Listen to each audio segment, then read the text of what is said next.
Ik had net, ik wilde ja, echt. Maar ik heb alles uit met een random boek. Maar ja, oké, dit is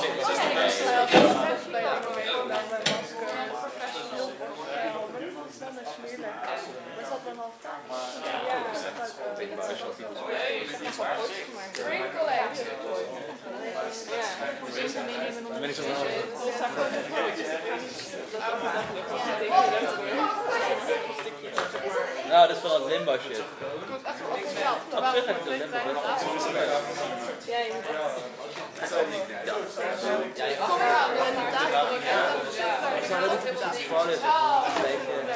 dit is rip-off. dat is niet fijn. Ja, Die ouders waren ook fijn.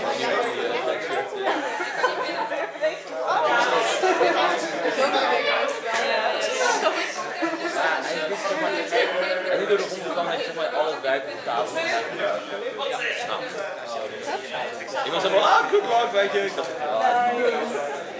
Dat kun je gewoon zeggen. ja, dat is kut als je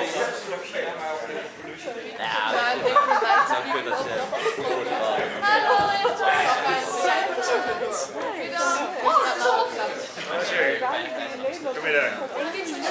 ja, ik had ook Ja, ik al wel. Die bankwagens stonden om 7 uur. nou ja, ik had gewoon geen alle poging gemaakt.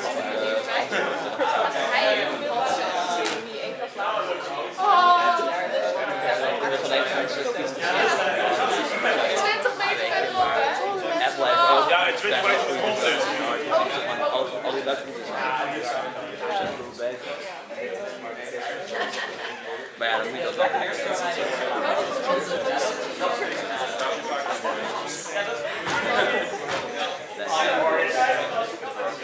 Deze morgen. Ja, ik was wel raar.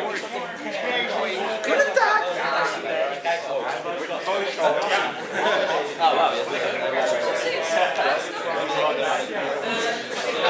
Oh, wauw, je helemaal hout van uitsnijden. Dat is het enige wat ze zeiden over. Ja. Ik heb gewoon. Het is heel erg goed. Nee, nou, maar ik had het wel simpel spel met een brand nice materiaal. Zoveel spullen. Dat moet uit zijn. Zoveel spullen. Ja, ik ben in het net ergens.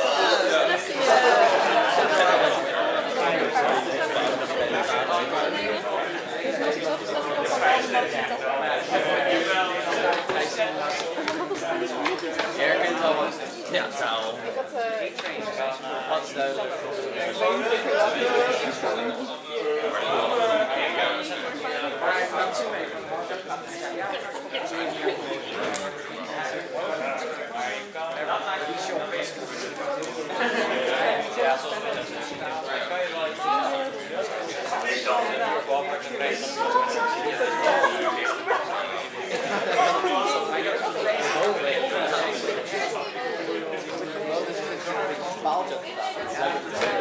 Ah ja, ik je zei het al. Ja, kijk.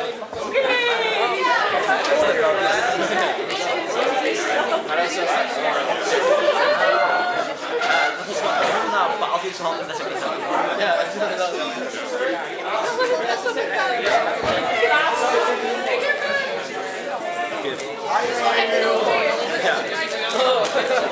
Ik dacht, hoe werkt deze wat?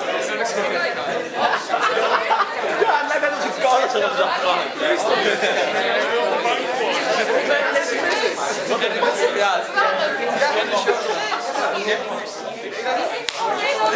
hoe werkt het? Ja,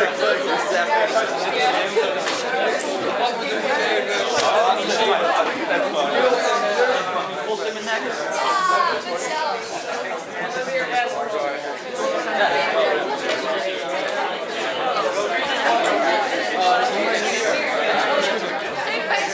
Ja, dat is wel een hele domme tekst.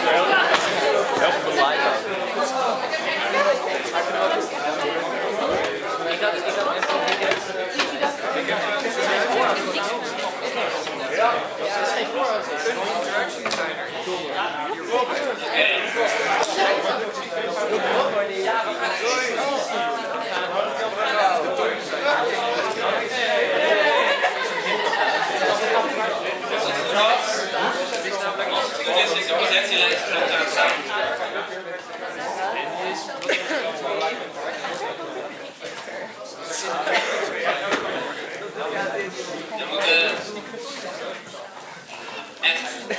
zal ik meteen beginnen, ook al is nog niet iedereen er.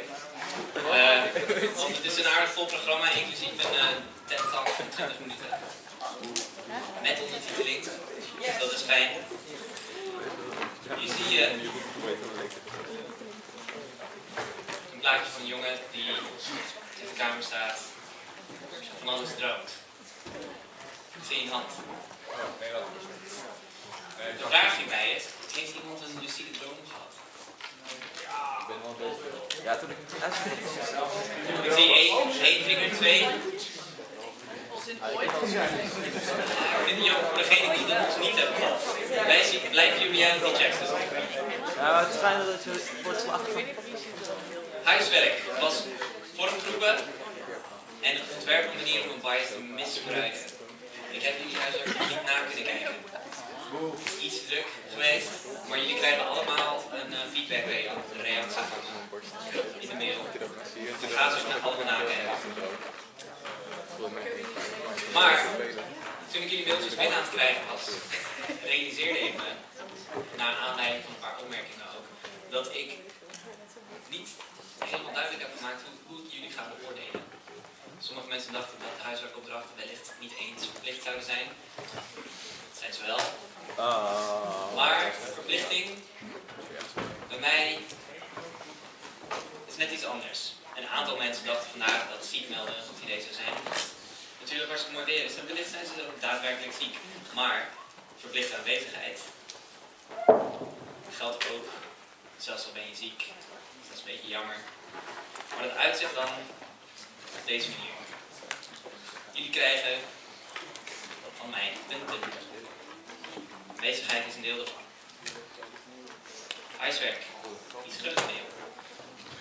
Tentamen, nog groter deel. Om allemaal samen te komen voor een totaal. Nice. Een paar points count. Maar het formaat van deze balletjes kan variëren. En wat ze exact inhouden,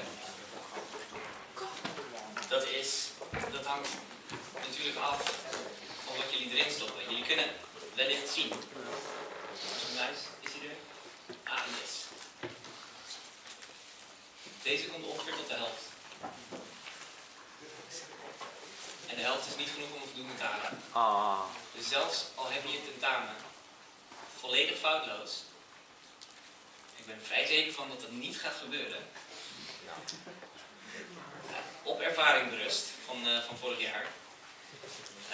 Ik hoop dat er allemaal foutloze tentamens uitkomen, maar ik ben bang dat dat helaas meestal niet het geval is. Maar de helft is natuurlijk niet genoeg om voldoende te halen. Een klein beetje extra, dan heb je al wel voldoende. Maar als je huiswerk doet, het is niet zoveel werk. Aanwezigheid, ook niet zoveel werk. Samen zijn ze een volledig cijfer. Zodoende de beoordeling. Ik ga ook zoveel mogelijk feedback geven aan iedereen. Op huiswerkopdrachten. En jullie kunnen altijd een mailtje naar me toesturen voor toelichting, extra vragen. Alright, vandaag gaat het over flow. Maar flow. Wat is flow? Ik zie deze al. Maar flow is een term die zeer veel wordt gebruikt in de game design industrie op dit moment. Maar waar hebben ze het over als ze die term gebruiken? Iemand, geef eens een definitie van flow, zoals ze het gebruiken.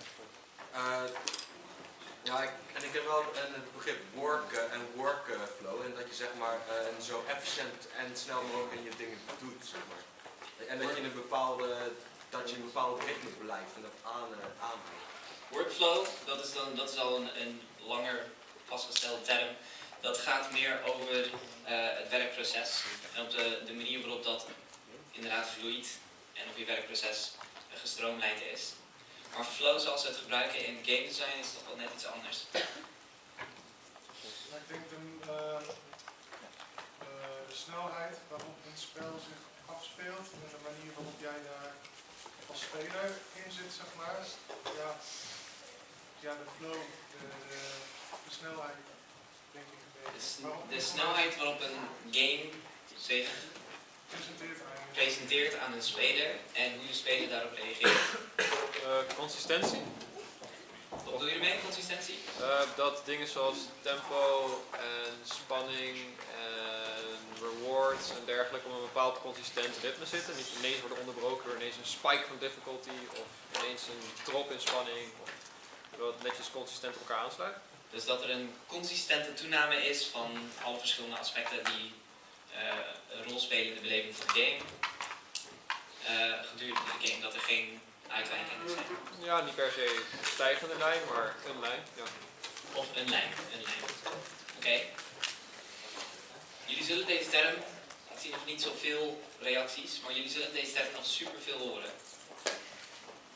En het komt allemaal bij een psycholoog vandaan. Wellicht hebben jullie deze naam een keer gezien. Ah, ja. Oh ja. Ja. Dit is jullie tegenkomen als jullie in latere jaren nog te maken gaan krijgen met meer applied games. Zul je het nog vaker tegenkomen. Ja. Spreek je het uit?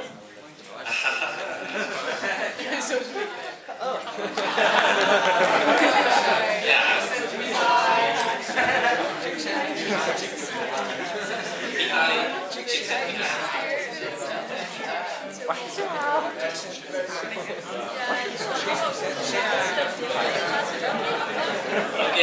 Oké.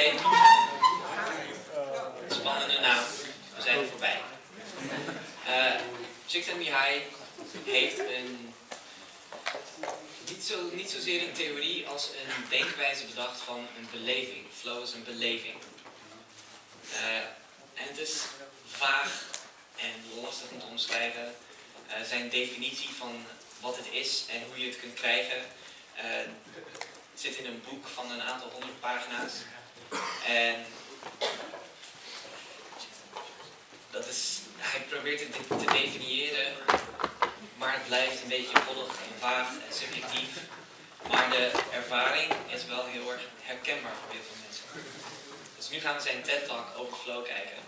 Ik had voor iets anders kunnen kiezen natuurlijk, maar TED-talks zijn altijd zo mooi geregisseerd en geoefend. Maar hij is 20 minuten lang.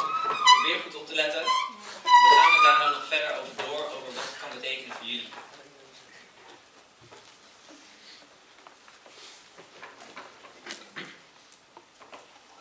Nee.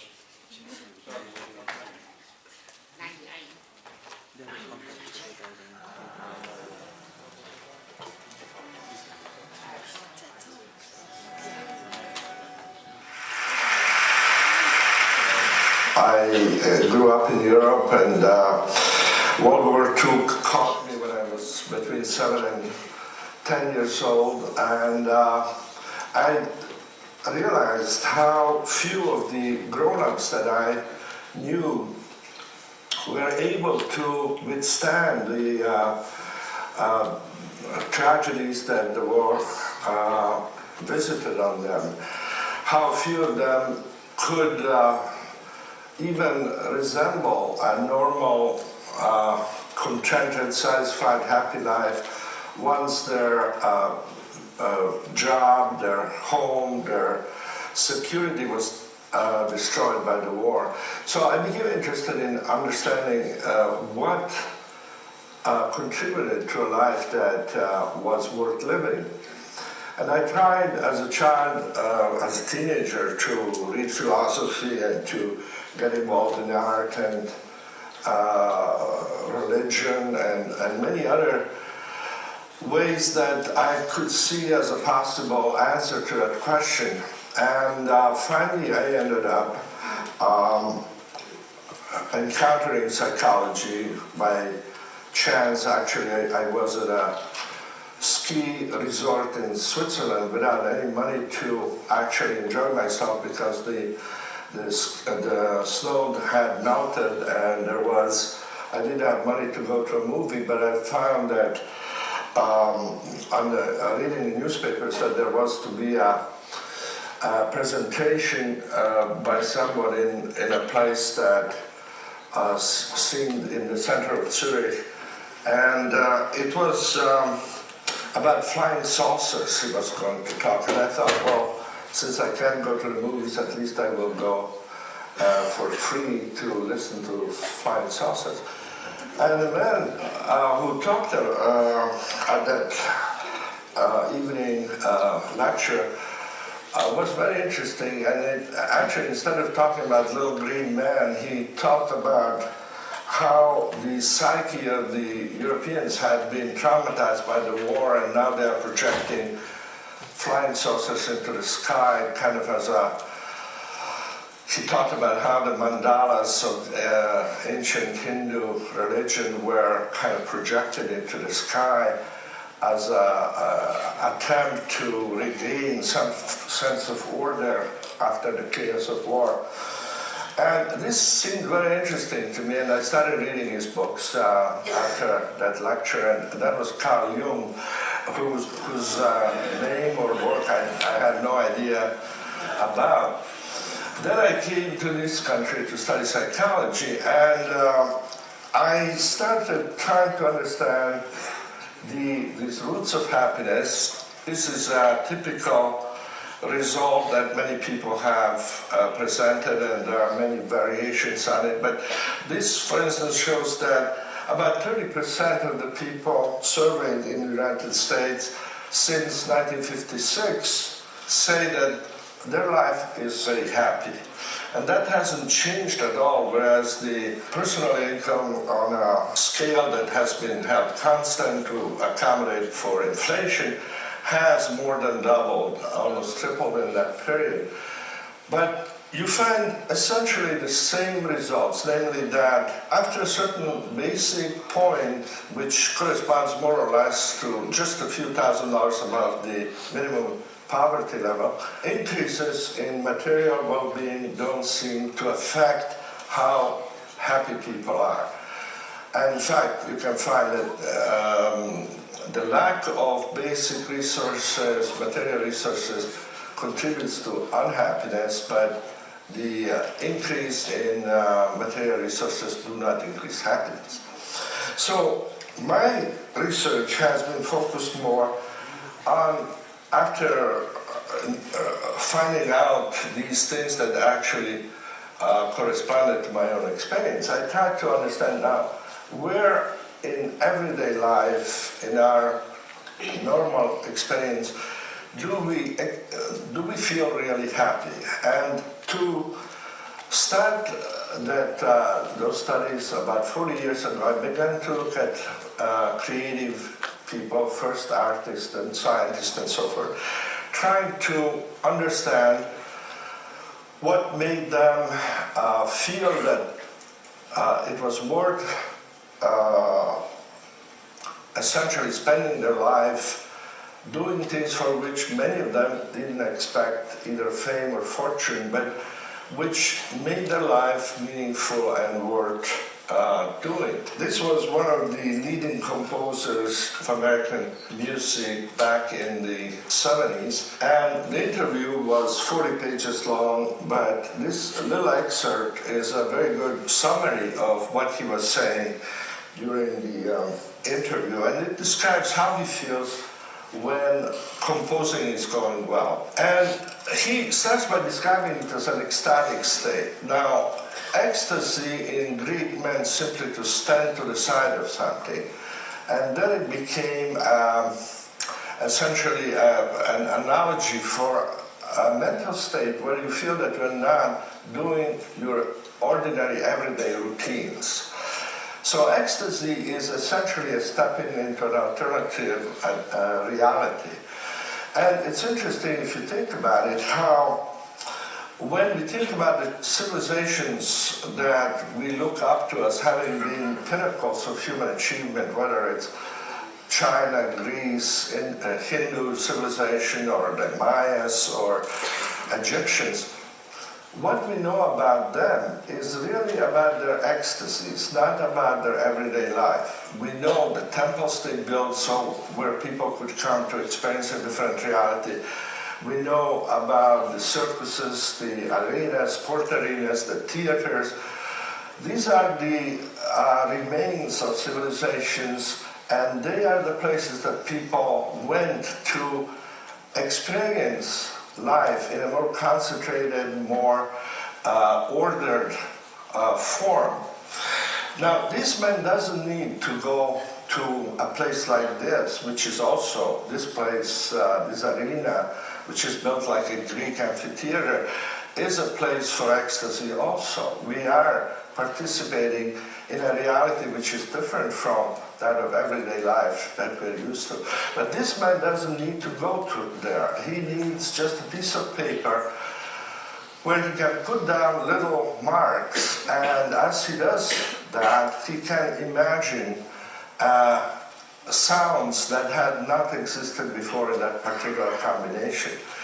So once he gets to that point of beginning to create, like Jennifer did in her improvisation, a new reality, that is a moment of ecstasy. He enters that different reality. Now, he says also that this is so intense an experience that it feels almost as if it didn't exist. And that sounds like a kind of a romantic exaggeration, but actually our nervous system is incapable of processing more than about 110 bits of information per second. And in order to hear me and understand what I'm saying, you need to process about 60 bits per second. That's why you can't hear more than two people. You can't understand more than two people talking to you. Well, when you are really involved in this completely engaging process of creating something new, as this man does, he doesn't have enough attention left over to monitor how his body feels or his problems at home. He can't feel even that he's hungry or tired.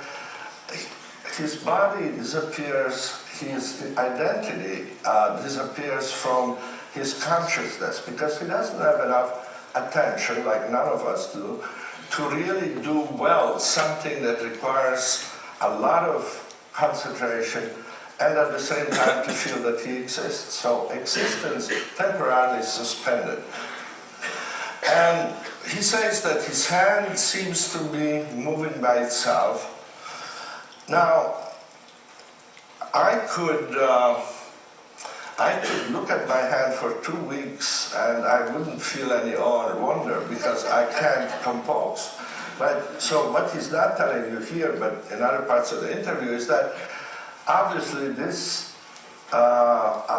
automatic, spontaneous process that he's describing can only happen to someone who is very well trained and who has developed technique.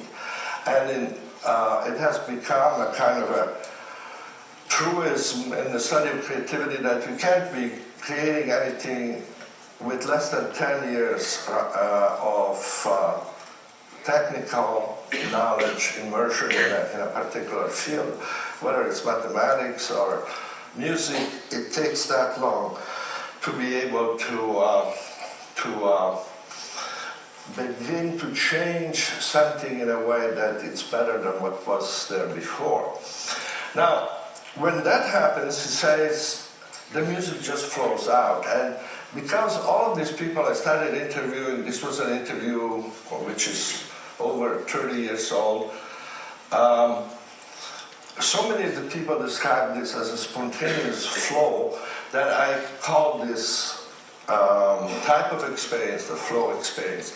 And it happens in different realms. For instance, a poet describes it in this form. This is by a student of mine who interviewed some of the leading writers and poets in the United States, and it describes the same effortless, spontaneous feeling that you get when you enter into this ecstatic state. This poet describes it as opening a door that floats up in the sky.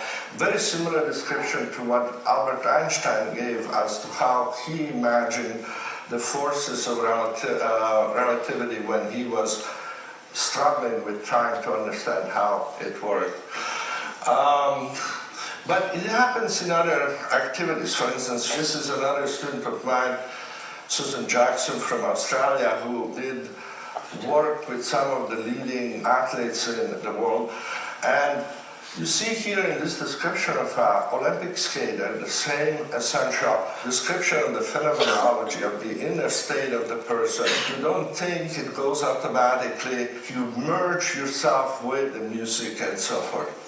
It happens also actually in the most recent book I wrote called Good Business, where I interviewed some of the CEOs who have been nominated by their peers as being both very successful and very ethical, very socially responsible. You see that these people define success as something that helps others and at the same time makes you feel happy as you are working at it. And like all of these successful and responsible CEOs say, you can't have just one of these things to be successful.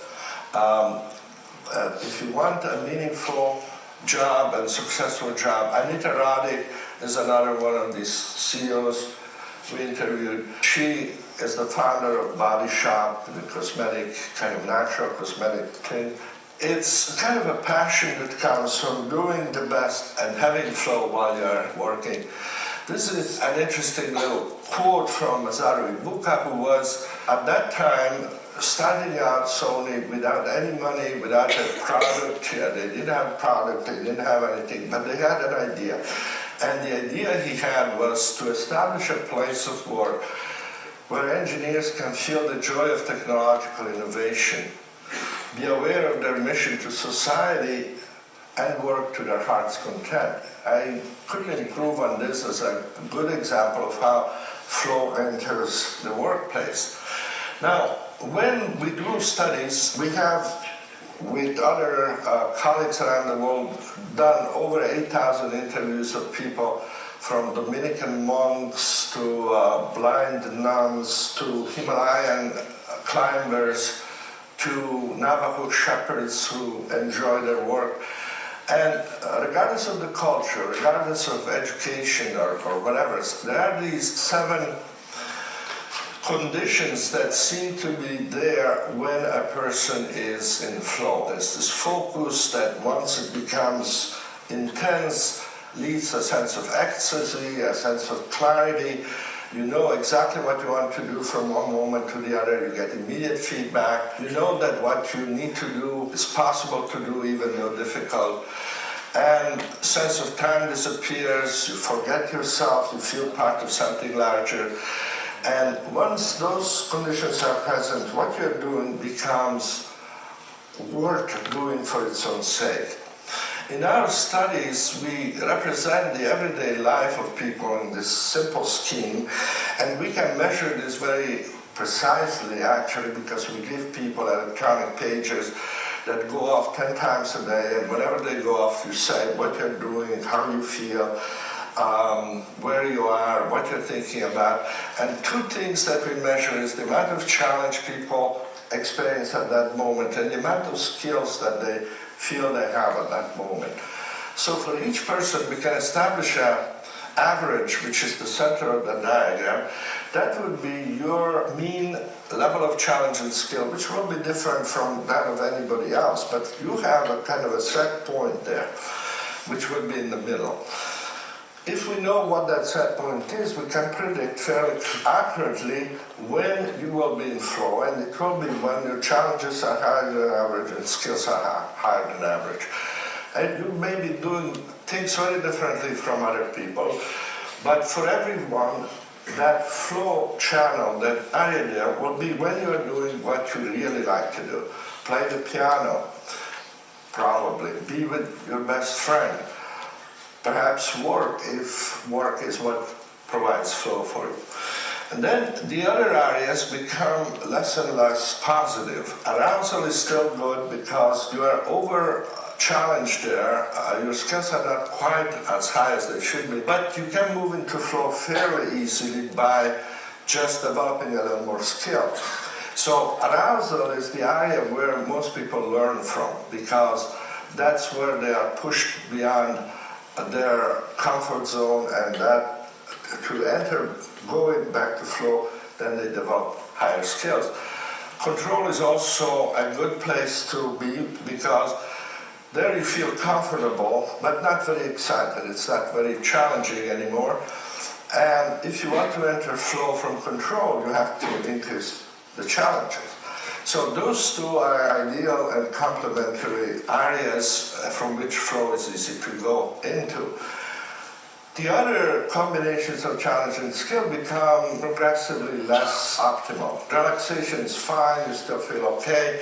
Boredom begins to be very aversive, and apathy becomes very negative. You don't feel that you're doing anything, you don't use your skills, there's no challenge.